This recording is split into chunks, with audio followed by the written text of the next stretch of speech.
last time. Last time. Okay. Thank you so much, Valthorn. I'm really sorry about that, guys. All right, so let me just start over again really quick. My apologies. Welcome, guys, to my channel here at Chonky. I'm here with two of the developers for Dungeons of Sundaria at Industry Games. We have John and Troop. Troop's rocking that sweet Ragewind background. But yeah, I was just getting into the questions as far as Ragewind Castle. Before I start getting into like my little personal takes on it, do you guys have anything you want to specifically bring up about Ragewind? I'll go ahead and let you talk to it first, Dominic, if you want, then I can fill in. Sure. So yeah, Ragewind is going to be the last dungeon that we release. It's kind of the culmination of the little bit of story that we have. The last dungeon. It'll have a lot of bosses. We think it has a engaging kind of layout. Lots of little kind of handcrafted areas and events. Difficulty. So yeah, we're excited about it. Yeah, I noticed there was big changes throughout all of them. Let me rephrase that. So like when you guys first released the game and you had the four first dungeons, those were all really cool and thematic in their own right. And then you guys came out with Icy Depths, and that one really blew me away with how different each section feels. Like they all have their own unique atmosphere, and all the enemies are super different. Same with the bosses. And then we were introduced to Dreadforge, and that was just constant in your face, hard hitting damage, and you just had to really get through it and bear with it. And then you had the Bog, which really turned it up with how quickly you could die. I was very surprised. I still am by just immediately just death just like that. So I'm really curious to see exactly what you guys have cooked up for Ragewind. And there was that little bug a few months ago where we got a small glimpse into the map of Ragewind, and man, I wish I had some of it recorded because it was actually really cool what I did get to see. Yeah, it's kind of funny because I think what you've seen over the course from the first four, right, to the ones that we've let out recently, that it's kind of us, gelling as a team. We're a small team. We kind of said that. We've got, like 8 total people, and that's everything from, community to programmers to multiple platforms, multiplayer and all that. But I think we've really gotten our process down. We've gotten to where I feel like we're delivering higher quality dungeons in a faster time frame. There's more depth, there's more variety. You had mentioned we had that accidental release of kind of a pre when we hadn't fully meted out the Lich Castle, and that's still underway. But even that screenshot that you see behind Dominic is it. Um, it changes a lot. Like it literally changes day by day. And so there's been releases of different game companies releasing stuff accidentally before it's ready. But we've come a long way just in 2-3 weeks on this, and we have a few more weeks I think to go. But it's pretty.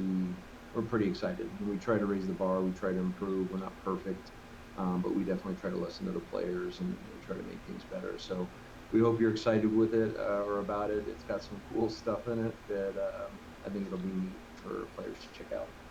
Yeah, your guys is the turnaround you guys have for getting feedback from the fans and then immediately implementing fixes, or sort of like you guys mentioned you might like to see this, we snuck it in there for you. I really like that you guys are really receptive to feedback and criticism. It's really cool to see that sort of communication with the players. Most of the time I'm used to games just kind of like they're still playing it, who cares? And so I really like that you guys are there for us. uh, Well, and it's funny you say that because I think that's one of the things that feels a lot of times with games. I mean, us is like all of us play games, like, and I feel like sometimes when you hear devs, especially on bigger games or other things, it's like, do they actually play the game that that they're making? Because it mhm. feels like they're disconnected. And So it's hard for us, right? So there's a lot of feedback on Steam and Discord of, hey, do this and hey, do that. And it's like, well, we kind of have these things we want to get done, but we definitely realize those other things are important. So trying to work those in a timely fashion has been something that's, kind of been a challenge. But yeah, I mean, we're really, quite frankly, we're here about the gamers, and I think it's kind of cliche that a lot of people say that, but if you see the changes, if you see the improvements, if you see us try to fix the things that you and the community are telling us about, it's definitely something that we take to heart, and it's like, oh, these are things we have to get done. And someone will see a post and they'll be like, hey, someone, all of our team members look at the Steam forums and the reviews and things like that, and people are like, this is really important. Like this would make a difference for us, and so we take those things to heart, and then we kind of have our own internal list that we kind of raise things up. And Trup, Dominic has really done a phenomenal job, right, of being an advocate as well as designing and things like that for the community to help us out, to really kind of take action quickly. Some things take a long time and they're kind of hard, but yeah, I mean, it's been great. Our community is phenomenal, and we definitely appreciate everything that everyone in the community gives us in terms of feedback and support. It's just been wonderful. So thank you all for that. Yeah, absolutely. And speaking on Trup's activity in like Discord doesn't do it justice. He's always there answering questions, dealing with the echo chamber of like, when's this, when's that, and he's just very diligent. So big ups to your patience, Dominic. That's crazy. I did want to ask about those class updates too, because I've heard rumors and stuff of changes that were coming down the pipeline, and then we finally got that dev update a couple weeks ago talking about all the new moves. Super exciting. Is there anything you guys want to get into a little bit more about that? And are those coming with Ragewind?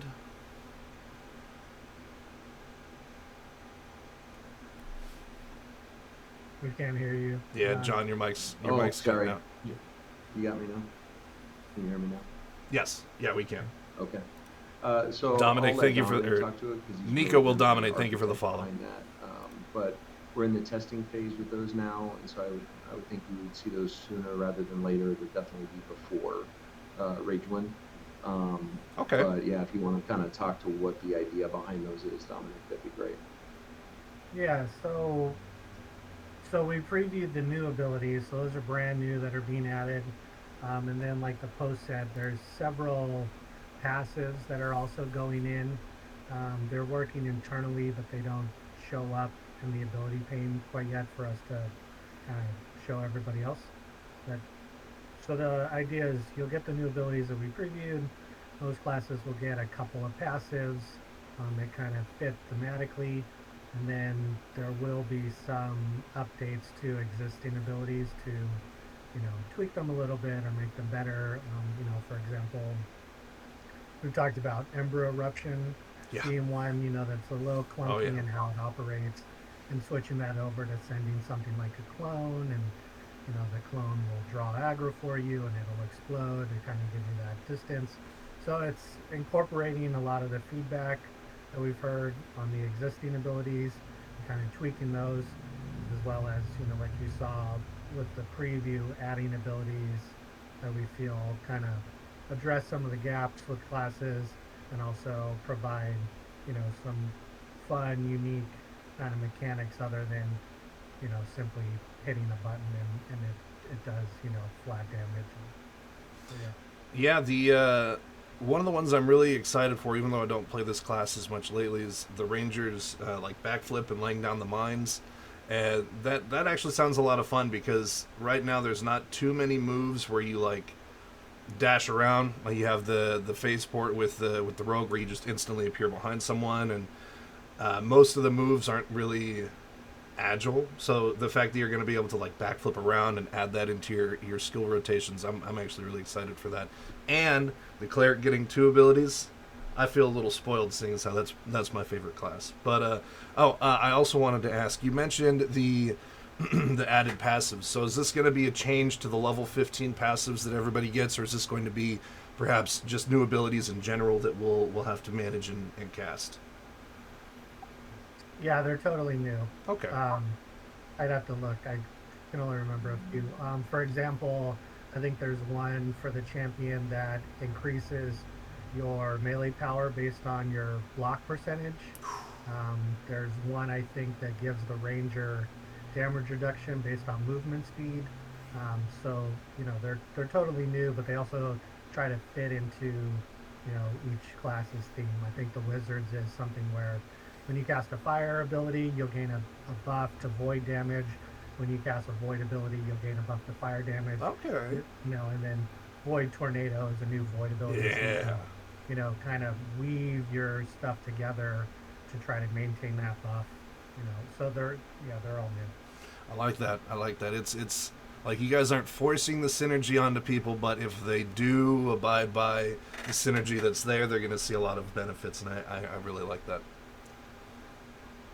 Yeah, I think that's something that early on with when we did it, and Dominic's done a great job of kind of making our combat in general just better, if you will. So it's got more depth, whereas before at the beginning it was just kind of more vanilla, I guess, than it is now. But that's what we're continue to try to do is add depth to that and additional things that we add in terms of combat.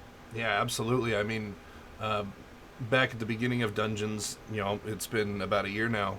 It was just a hold left click simulator, but now it's like if you really want to survive on the higher difficulties in the harder dungeons, you actually have proper rotations, and you have to mind how much you pull, and you got to really watch all the moving pieces, and it's really cool. I like it a lot. It's what makes me redo the dungeons, because it humbles you, and you have to abide by its rules so that you can win, and I really like that. So with Ragewind coming out soon, we know that there's going to be the Lizardmen. Do we have any update on them? Because I mean, we did get a tease way back when, before you guys took it away from us. But yeah, can you guys speak more on the Lizardmen and on the yeah, so the Lizard Man has kind of been refactored. So the one that was released accidentally was a test kind of setup. It did not have the animations and the support in terms of all the class abilities, which is why if you made one and you tried different classes, especially newer abilities in terms of our scope, that they would break, meaning they just wouldn't do the ability or they would hang. And so that was the main reason that they were taken back, is that they weren't modified. And then if you remember, we did a couple of combat adjustments at the beginning where initially we were doing just a quick sweep trace in terms of determining targeting, to where we went to an actual kind of attached collision or a weapon-based targeting. So when you actually swing, you potentially can get multiple hits. Well, all those changes, none of them went to the Lizard Man that was accidentally released. So the new one is kind of, I mean, at some point soon we'll just show you, but the old one kind of looked like an iguana. The new one looks probably like a hybrid between an orc and a kobold, maybe. Okay. So they're pretty cool. They got kind of a slimmer body line than an orc, but we like them. And the cool thing is that they work with everything. So they'll still have customization, but they're pretty cool. So they'll probably have a different gait in terms of how they walk. It was similar to what the old Lizardman had. Anyone that has an existing one, because I know some people held on to them. Yeah. And we had thought about removing them, but what will happen is it'll just be replaced. So you'll log in after that patch and it'll swap out for the new one. So unfortunately, we don't really have a way to allow you to keep the old one, if you will. So Hey, that makes sense. it's I mean, it's kind of a cool novelty, but I guess enjoy it while it's there. But no, they're kind of cool. They're kind of neat. It's something that we've wanted to do for a while, and that definitely will be in for Ragewind. Now, speaking of, you can't really hang on to the old Lizardman if you made it when you guys make the changes. I still have those dev tools in my stash from when the bog and the Ragewind issue happened, and I really like that. They're not an actual dev tool now, but they have the little flavor text where it's like they used to do something. Is there anything you might leave in there as like a remnant for the old Lizardmen users, where it's like you used to look pretty ugly, but now you're pretty fine? I mean, we can do all kinds of stuff. So one of the things I will tell you that is that actually one of the things that Dominic's really helped us out with is we have really, quite frankly, almost all the content in the game is put in by a handful of people, and then we have server support and multiplayer support and console support that we're basically doing all this with an engineering team of a couple of guys, and then we've got a couple of guys doing content and art and boss fights and AI and all that stuff. So long story short, we're totally cool with recommendations. So anything that you guys come up with, I'm sure Dominic's got some ideas, but yeah, I mean, we can do a lot of cool stuff, and we actually have some things that I think people will like that will be in the Ragewind as rewards. Cool. I don't know if they've been talked about, but anyway, they're pretty cool. Yeah, I'm really looking forward to the secrets that we find in Ragewind. I got a small idea of something to expect. I don't want to talk about it too much because we're a little stretched for time. But yeah, Ragewind's going to be awesome. But moving past Ragewind, so once the class updates roll out and Ragewind is out and we can play as our lizard boys, we know that there's going to be, or hopefully there will be, like new difficulty and stuff like that. Is there any bit you guys can touch on as far as the end game after Ragewind? What can you tell us about it as far as like what's just speculation? So I think there's definitely a class or two that we would like to add, and it would probably be after. Well, it definitely would be after Ragewind, but we actually already have the initial design and kind of rough end of what that class would be. It's actually a class that was initially designed years ago, and so that's why I would say like the core framework of stats and those type of things is already kind of in the system for it. So it's really just coming up with what it's supposed to do, which I'll let Dominic talk a little bit about. That's kind of something that he's spent more time on. But we have there is also potentially a new difficulty set up to have actually one or two more difficulties. So these are all things that definitely would be on the table. That's exciting. Yeah, I think if we've talked about another difficulty, and I think kind of internally kicking it around, we know that if we do it, we want it to be something more than just additional scaling, whether that's new bosses, tweaked bosses, mechanics, things like that. So, I don't know if we're ready right now to give a bunch of details, but if we do end up doing a difficulty, that's kind of the direction we want to go in. Yes. Yeah, it would be like not entirely different, but I mean, Master Lane would not just be a guy shooting arrows with a couple dogs. He would have some more tricks. So. That would be really cool to see. I mean, that was always something I loved as a kid. Getting to a higher difficulty, and then it's like, oh crap, he's got new moves that I've never seen before. Oh man!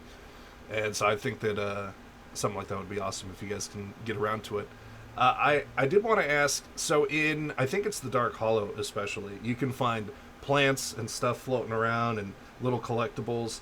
Do you guys have any future for like additional crafting? Maybe we could make potions or any professions to sort of dig our characters into, just something to grind besides money and essence.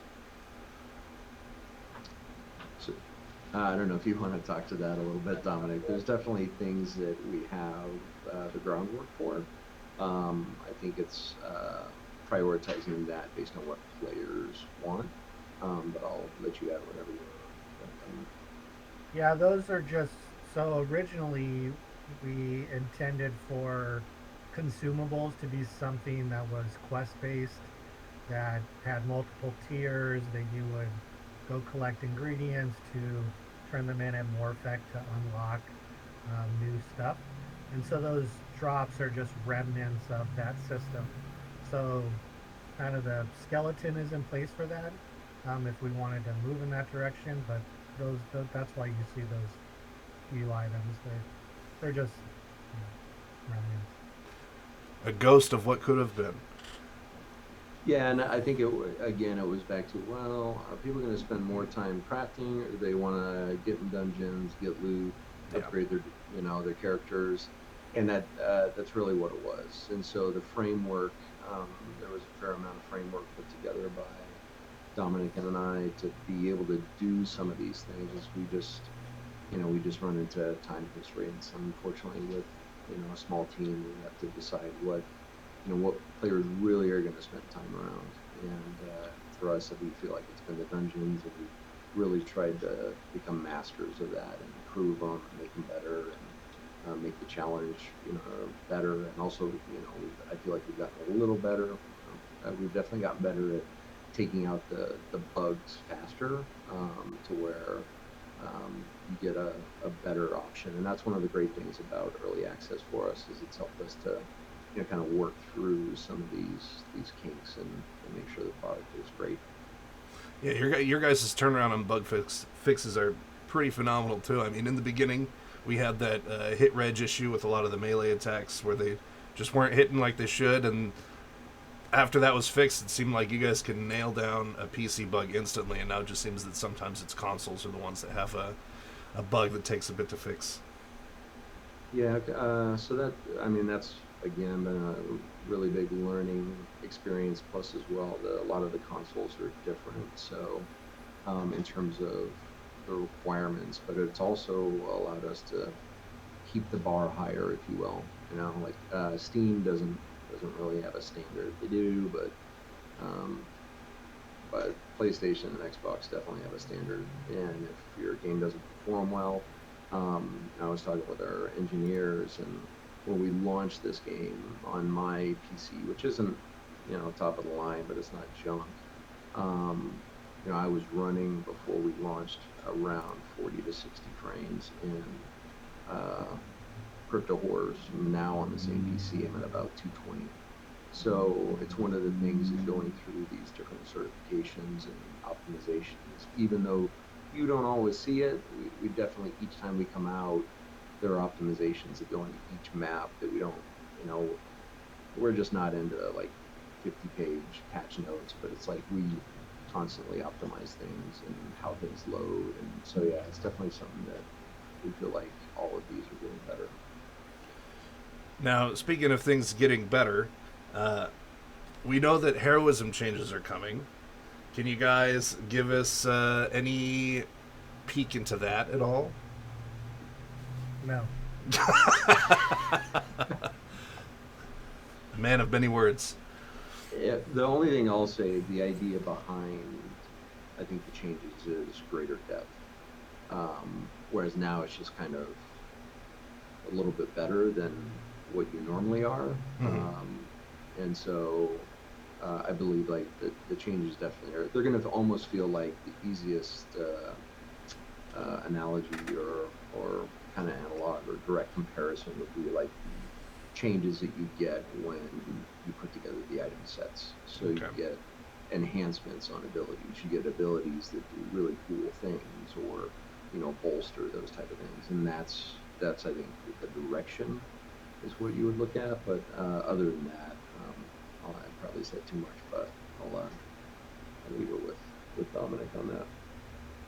Yeah, I'm not going to get into specifics on what they are, but our goal is to provide choice, meaningful, difficult choice.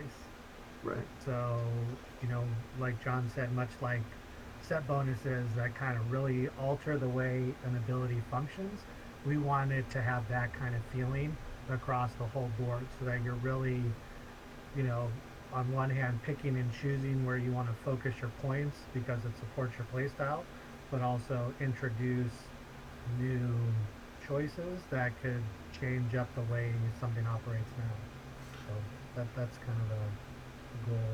I like that. Something more than just like I get 15% more duration if I just do points here. I like that. I like that. Um, oh, did you have something to add, John? Yeah, I was just gonna say that I think to Dominic's point as well is that a lot of games when you have talent systems or additional value add systems, there really is like only one spec that you're going to pick, right? Or, if you're going to do this, you kind of have choice, but you really don't, right? Like you have to get this thing. Yeah. So I don't know that we'll ever have a talent system, but I think what this will do, like you said, is you'll be like, oh man, I could do this or I could do that. But that's the cool thing about being able to just change it, right? So we don't penalize you for, where you have to go sell your soul to be able to change your talents. You can do that on a whim. You can try different things out. But the idea is that you are going to have to pick something over something else. So which is good. It gives you variety. So I like that. I like that. I wanted to ask about the maps. You guys mentioned that maps are coming in. Can I ask, are these maps going to immediately reveal secrets, or is there still going to be something left to the explorers of the dungeons that we might find that you guys aren't just going to blatantly put in front of our faces? Well, we said that we were. I was going to say, I don't know if the we guys said that. One of the guys might have said that. It wasn't me, but no. Go ahead. I'll let you talk if you want. Yeah, I said that we were thinking about it. I don't Okay. want people to think. Well, so here is the initial idea, because I know this is kind of a point of contention with a lot of people. So we have mocked up maps, and they do work, and they're pretty cool. They're just kind of a stylized overview. They do not show secrets, so those will probably forever remain that way. And they're not, super granular. So they'll show you outlines of rooms that'll fit in kind of style with like the journal. But the whole idea was the dungeons are static, right? So if you played any game that has dungeons that are static, they don't change. No. And so after you've run through them 3 or 4 times, normally you kind of have an idea. And even to the point, if you run through it several times, you probably wouldn't even open a map if you had it. So that was the original idea. We actually, quite frankly, before we even went down the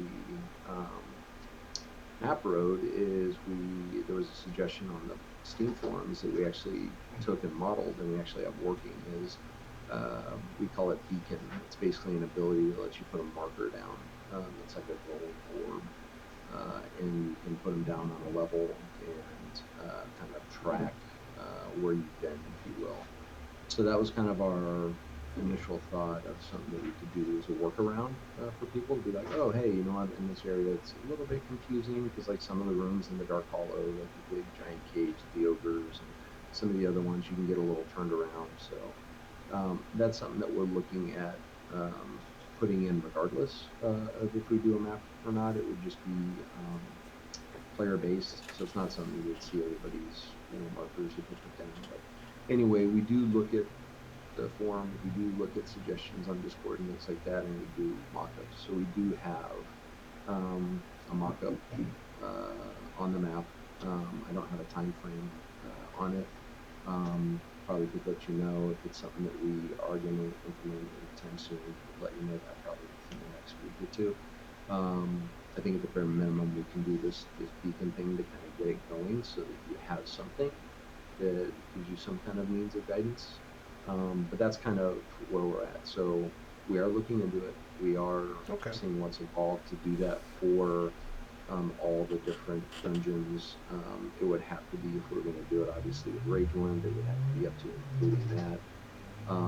So it's just a little different sometimes in some areas. Like, for example, if you look at Grasslands, so Grasslands is an open map that largely has the 4 sections, but then you have a area. If you go into the blacksmith area, there's the artificer's cave. So would that be in it? I don't know. Probably not. So there's going to be some potential areas that may not be fully rendered. I don't know if you played way back in early or vanilla WoW, but like if you went into a cave, you were hosed. You just had to figure it out on your own if you got turned around, because their map system didn't work inside a cave. And so we would have something potentially that would work out with one level, kind of like a meta level for the maps, which I think the perk like ones are the ones that challenge people, I think, the most, and they would like the assistance on. So that's kind of what we're looking at. So it would be for each one. The level of detail might differ for each one, but it is definitely something that we're looking into. Again, we listen to people, and there's been enough that it's definitely something that we're looking at. Yeah, I mean, maybe even something akin to maybe like something like Monster Hunter, where instead of having like just a big map, if you sit still long enough, maybe just like something will just slightly point you in the right direction, or maybe not super descriptive of like here's the layout of this and that, but I do like how you mentioned in the grasslands how where the Artificer's Cave is, like you might not include that just because it's it's there, but it's just not immediately in your face. But since we're talking about things that are just slightly out of the way, in the grasslands, in those towers next to the blacksmith, there's that little element box that's not doing anything. You guys going to do anything with that? Let's see. Man, it's been a while since I've run that. Which one are you talking about? There's a couple. So hidden. At that boss right there, I think his name is Gru, Forge Master Gru. In his tower, you can jump over to a tower right next to it from one of the windows, and if you go to the bottom of that, there's a block, and it's just a block, and it's just been sitting there for a year, and every time I run grasslands, I go back and it's like still there. Okay, nothing's changed. So yeah, if we update it, we'll be sure not to tell you. Thank you. Yeah, and I'll come back. I'll be like, you turned into a birthday cake on my birthday. Oh my gosh, thank you. Just some pointless change. I did want to ask how much. Okay, still got a little bit of time. Are we going to be seeing any seasonal events coming down the line? I know that you guys have been busy with things like Ragewind and the class updates and the new class in general. But when you guys did that Halloween event, I was actually really excited to see that. And after Ragewind comes out, since that is like the last announced dungeon for the game to release out of early access, are you guys going to have more time to put into those seasonal events? Maybe I spoke briefly with Trup and our DMs about like traveling bosses, like you'd be doing a dungeon and then so-and-so, the traveling ass kicker, pops up and, oh god, you got to deal with him. Like, it's just something cool like that. And get little perks or maybe titles if we could have like a way to earn various titles by killing, like, slay Cenefax 1,000 times and, or something, whatever. But you guys got any ideas for seasonal events or earnable titles? We actually already have a title system in there, so we actually can give people titles right now. Cool. It's really just an idea of, well, what do you give them a title for, and then what's the interface to potentially change titles. So that's really the main issue, is we don't have a way for you to change titles. So it was like someone that had an idea. It's like, hey, we could give you a title. Awesome. Now you have this title. Well, now how do I change it to a different title if I don't want a title?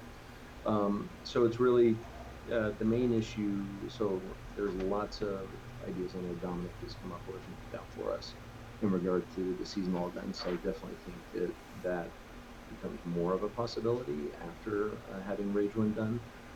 We already have actually a bunch of stuff that we had wanted to do at Christmas time. We just kind of got behind the curve with the combat update with Icy Depths, and then going to Dreadforge. It just is like, well, do we give them Christmas or do we give them the Dreadforge? Which is really kind of what it comes down to. So, and that's kind of where we're at now. So, do we give you some of these other things or this? So we're trying to, put the stuff in that everybody wants. And long answer to your question is, yeah, I think we definitely will see a priority in those increase. So. I hope that once the game fully releases out of early access, I don't know if I'm supposed to say this, but like having it release on other consoles, I think like the Switch and Xbox would be great.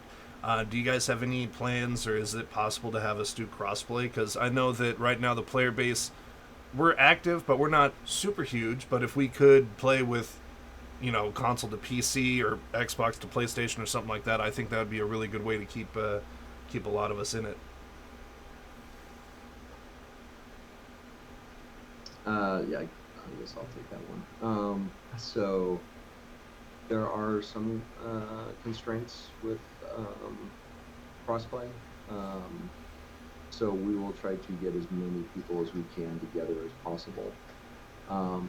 The problem is the interfaces, the IDs, for example, Steam and PlayStation and Xbox all use a different ID system for connecting to hosts. And the cool thing about our game is anyone can just play and host their own game, and everybody's, you can connect and play.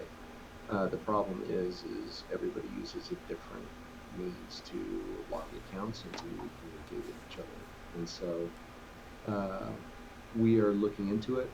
I would say definitely, but in terms of the likelihood, I would say that it's kind of gray area. I don't know. Okay. But it's definitely something. The idea is to get as many people playing together as possible.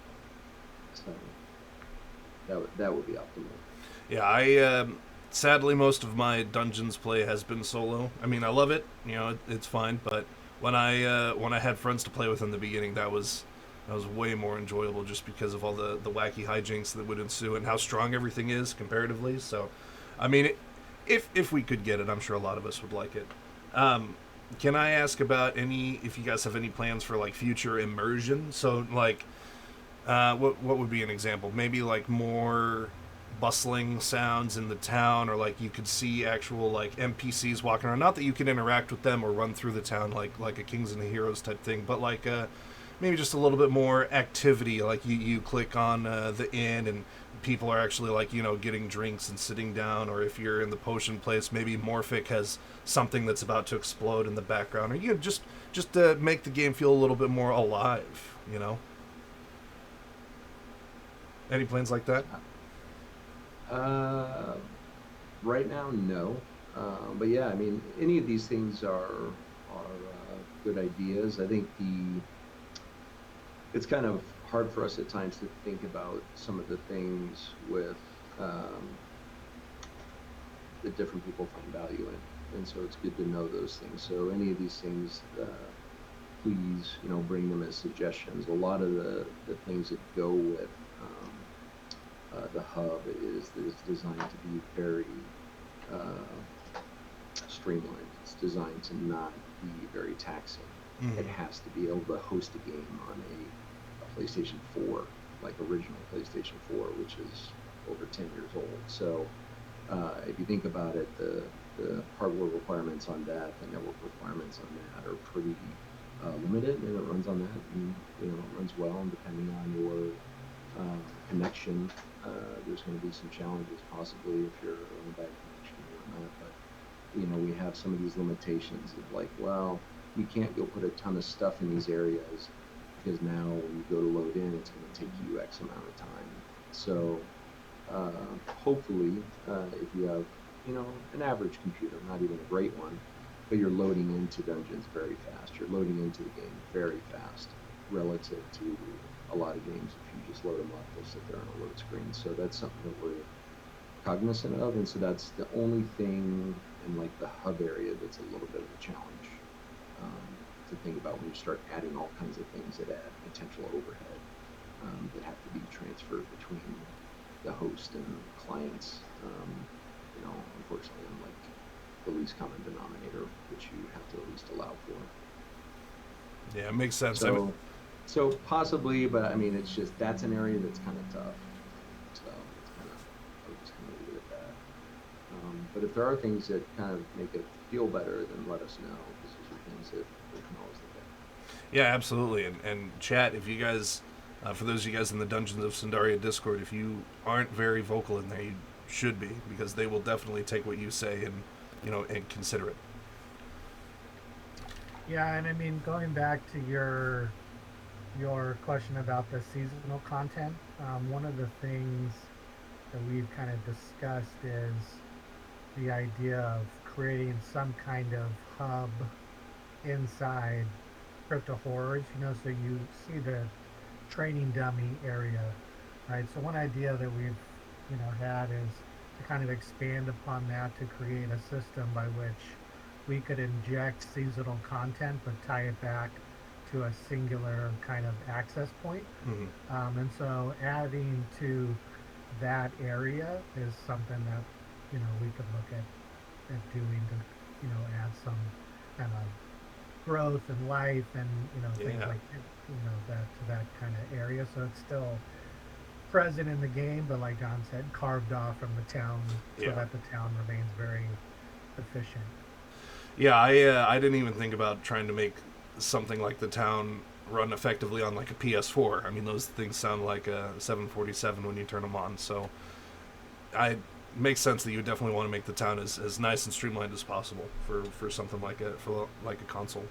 Um, do you guys have any plans? Oh, I know we have a few minutes left, but do you guys have any plans to add maybe like a way for us to throw money at you guys, or maybe like to buy cool skins? I know that a bunch of people have asked for transmog, and I know that transmog isn't necessarily the way you guys want to go, but would you guys ever consider like cosmetic changes, whether we earn it in game or just pay you a couple bucks or something like that?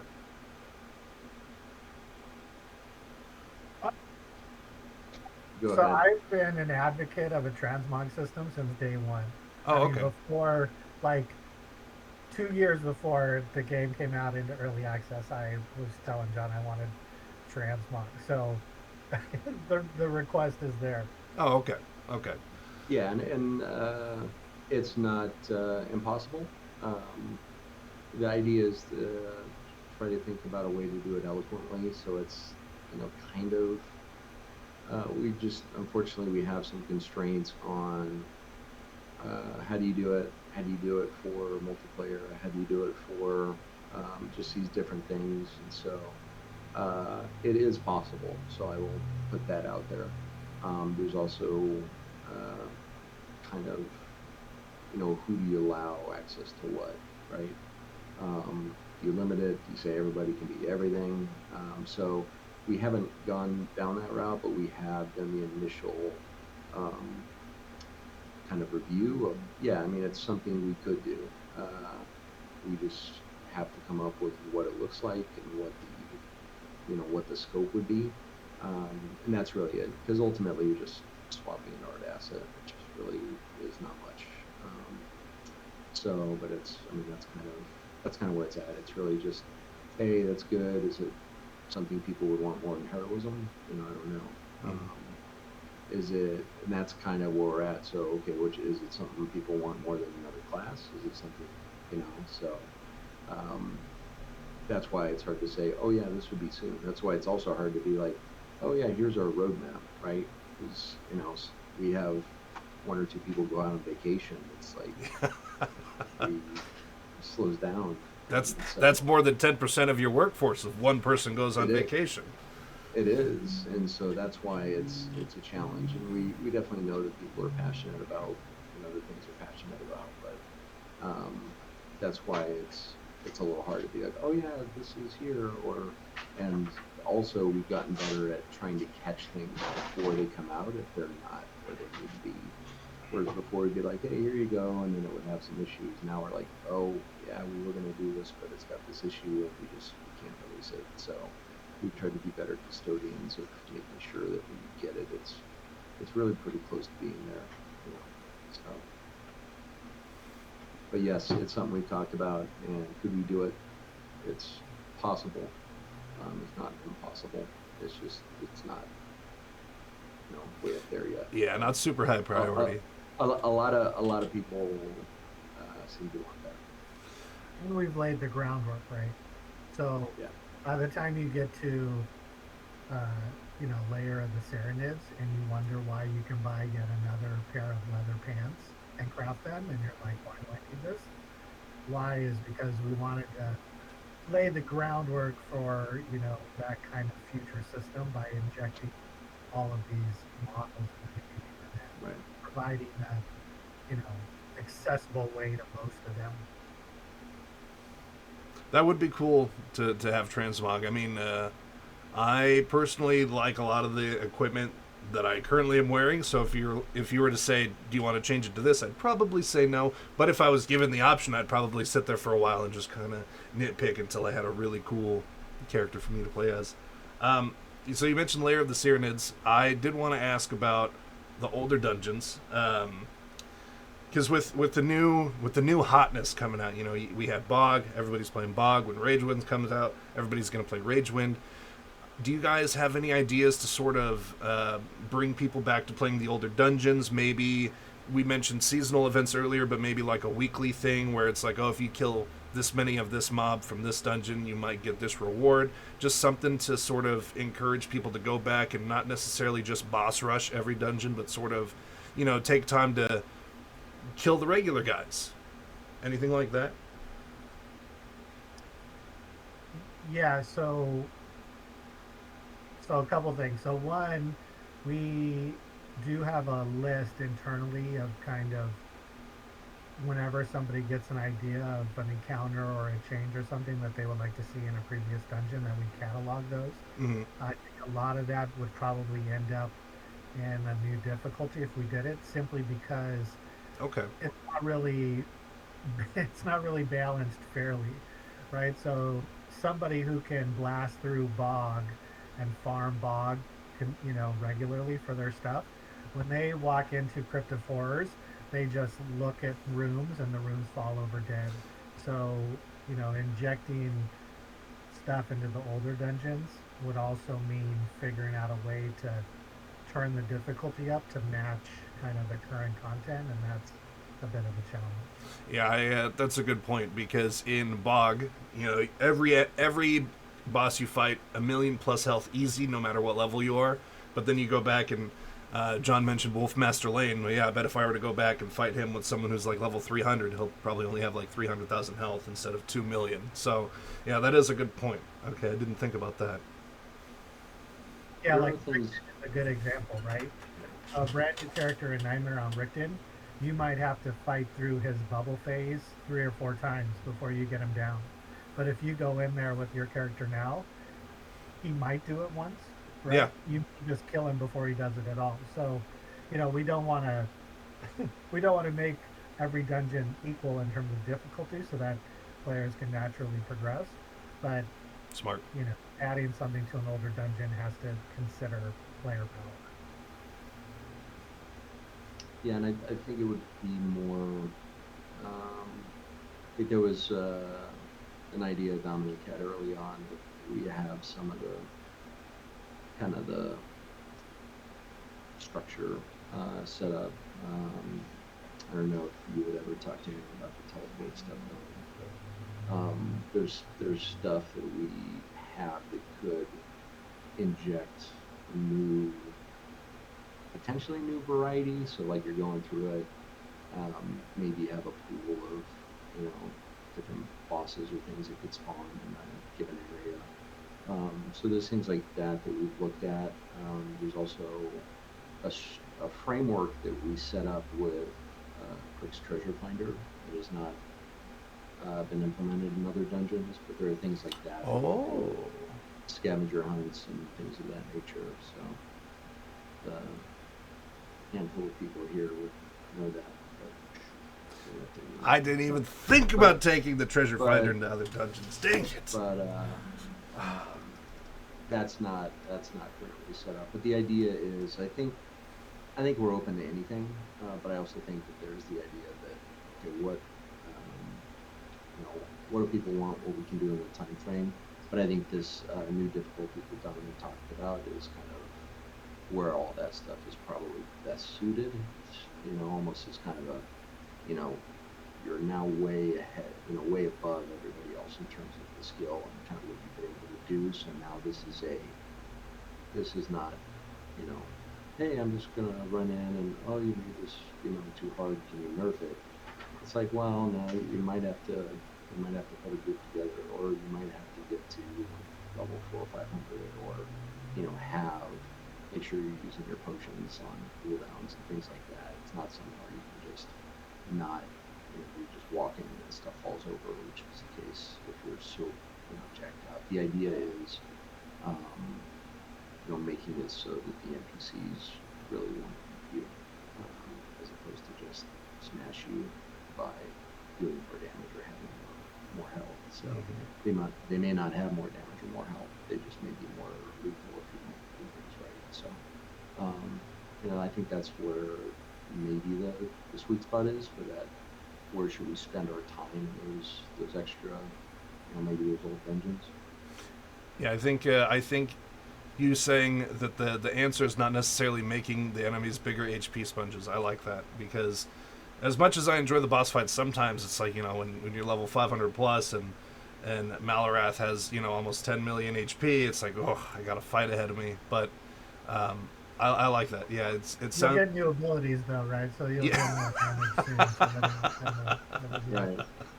Right. But I think another difficulty. The other thing is it lets us flatten the difficulty across all the dungeons. I do So like we that. don't have to be concerned with the progressive difficulty system. Mm-hmm. And by kind of flattening them all, it would allow us to kind of thematically adjust a dungeon's difficulty in unique ways. I like that. I like that. Yeah, That's a great point. because I mean, personally, the Crypt of Horrors is one of my favorite dungeons out of the 7 that are out, and yeah, the fact that it's just not difficult. I turn fire armor on my wizard. I could just run through it, and most of them will die pretty quickly, even on playing on the hardest difficulties. So if there was just like a new difficulty and everything was equal in terms of how lethal they all were, but then specifically each one was tuned a different way to make it that lethal, I think that's a really cool idea. Yeah, I mean, there's a pretty um, expansive AI system for enemies, and John has made some enemies internally in test builds that were nearly impossible to beat. So Oof. it's not a matter of just this guy hits you for 10,000 now instead of 5,000.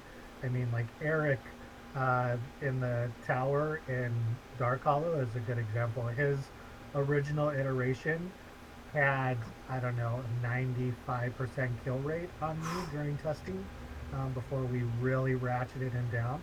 And it had nothing to do with his damage, but everything to do with how he fought you.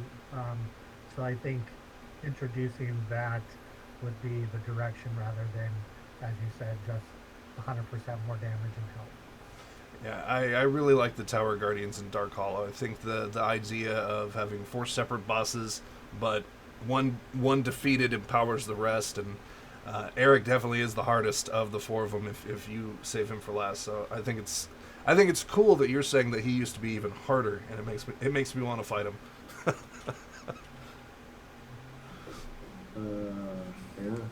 Yeah, I had totally forgotten about that.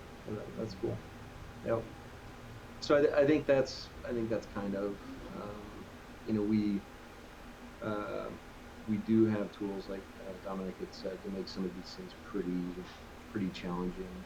The problem with us has always been doing everything all at once, like giving players the tells to be able to so they can learn what to do and so they can know, and so we've gotten better at knowing how to do that, which would make it more acceptable, I think, for that type of difficulty. Mm-hmm. But yeah, it's anyway. Yeah, I think that's where the future of that will be. Awesome. Well, is there? I know we've spoken about it a lot in like the last hour. Is there any sort of rough ETA that you could give us for the class updates or the Ragewind drop, anything like that? I think the class stuff, which is somewhat limited, would be within a couple of weeks. I think Cool. I think the castle we really want it to be soon, but I think we would hold off on an exact date. But it's definitely coming soon. It's not. I think if you look at our time frames on our previous dungeons, it's probably been a good gauge of the time frame. So that's probably the best that I can leave it at. We've got all the bosses in there. We're testing them. We're doing run-throughs daily. A lot of the environment's good. We're still working on VFX and VO and stuff like that. But yeah, it's coming along pretty well. Yeah, I'm excited. Yeah, I mean, after Icy Depths dropped, it was like every 4-ish months we would see a new one. So I'm totally okay with you guys wanting to put Ragewind off just a little bit longer, just to make sure it's a little bit more fine-tuned, a little polished, but awesome. Yeah, I'm really excited for that. Yeah, I mean, I go through every day, and there's a lot of progress made on a daily basis, both in kind of world building, boss tuning, checkpoints and jumps and hidden stuff. All of that kind of stuff goes into play. But every day a new build comes out internally that is iterated upon. So, but it's also kind of the pinnacle of our dungeons, right? So we wanted to have a fair amount of uniqueness and funness and exploration and new things that people haven't seen before. Yeah, I can I ask if there's going to be any parkour stuff that we might have to master and do? Yeah. Perfect. Yep. And it'll be towards a boss that will kill you all the time, so you'll have to really do it over and over to get back to him. Yep. I can't wait. When Ragewind comes out, I know I tried it already on speedrunners.com, but I want to make a category for this game just so I can see all the crazy stuff that people can do. But I think now's a safe spot to wrap it up. We've been live for about an hour with the interview. Guys, this has been a lot of fun. I really appreciate you taking some time out of your day to sit down with just a casual enjoyer of your game. Yeah, no, appreciate it. And any questions, anything that anybody has, we've always, the thing I would say, and I would kind of make a plea to anybody, is that if you take the time to play our game, and there's something about it you think can be improved, we're definitely not perfect, and we try to fix the things that are broken, that are kind of pain points, but we also try to put in the things that make the game better. So if you can help us work through the things that you would like to see in the game, if we can get the community behind it and it's something that falls with our design intention, and you can kind of put it in a constructive discourse, then it's something that we'll definitely look to do. And I feel like a lot of our community's done that. So thanks for having us on. Yeah. Thanks to everyone in the community for kind of giving us that feedback so that we can make it better. Yeah, no, this has been a treat. Just finding the game randomly in my Steam library to playing it as close to 100% completion as I can, and actually getting to know you guys has been a lot of fun. So I really appreciate that. Well, I'm probably gonna wrap up the interview on the stream. So give me 1 second. I'm gonna end this. But guys, Trup, John, thank you so much. I'm gonna hop out of this. What is this? A stage? I don't know what to call these on Discord. But I'm gonna hop out. Thank you again so much. And I'll Trup, I'll get in touch about the interview because it is recorded. So however you want to deal with that. But I'll talk to you guys later. Yeah. Thanks. All right. Thanks. Appreciate it. Yeah. Bye bye. Well, that was fun. Oh, Pogger38, thank you so much for the follow.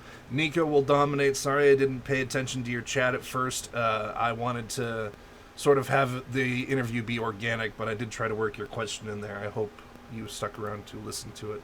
But Ragewind is the last map that is confirmed for the game overall. I don't think we'll see a ninth one just because of, the game's not super popular as of now. If it does get more popular, maybe we'll see a Dungeons of Sundaria 2.